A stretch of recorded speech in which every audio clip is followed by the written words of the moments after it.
lei poteva segnalarlo come si fa all'ordine dei medici, il quale puntuale risponde, come all'ULSS che avrebbe aperto un tavolo col sindaco per vedere quali erano le posizioni anche della comunità, delle persone, ma soprattutto quello che usano anche i suoi colleghi nel momento in cui ci sia un soggetto che è aggressivo, che è quella della ricusazione, cioè non ti voglio più come mio paziente. L'ULSS 2, per voce del direttore generale Benazzi, interviene sulla vicenda della dottoressa Di Giavera che ha fisso un cartello all'esterno del suo ormai ex studio nel quale elenca le minacce e gli insulti ricevuti dai pazienti che l'hanno spinta a chiudere l'ambulatorio per trasferirsi altrove.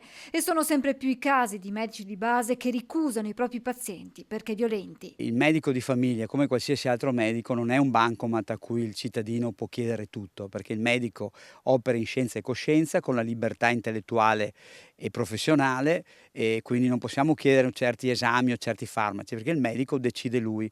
E qualche volta il cittadino, che è diventato un po' esigente, aggredisce anche verbalmente il medico. Aggressioni fisiche verbali in crescita anche tra le corsie degli ospedali. Secondo l'Osservatorio per il monitoraggio per le aggressioni al personale sanitario, nel 2023 in Veneto si sono registrati 2.229 casi, di questi quasi 1.400 hanno interessato personale infermieristico, 300 all'incirca quello medico-chirurgico. Nella sola ULSS 2 l'anno scorso le aggressioni sono state oltre 400. È certamente una situazione insostenibile che merita molta attenzione e un'urgente soluzione. Auspico che alle parole del ministro Schillaci, che invoca l'arresto immediato in flagranza, faccia seguito alla necessaria iniziativa legislativa, spiega Luigino Guarini, presidente dell'Ordine dei Medici e degli Odontoiatri di Treviso.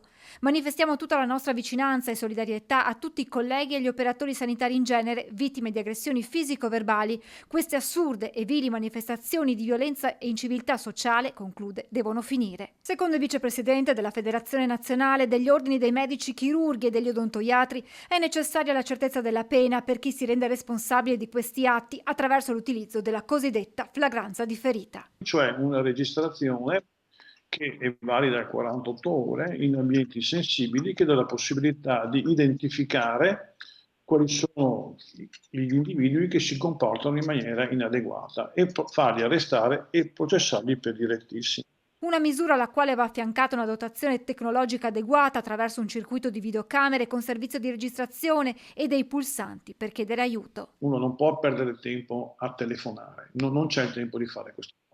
Devi avere un pulsante come in banca che a un certo punto lo schiacci e mentre cerchi di distrarre l'aggressore arriva qualcuno a darti una mano.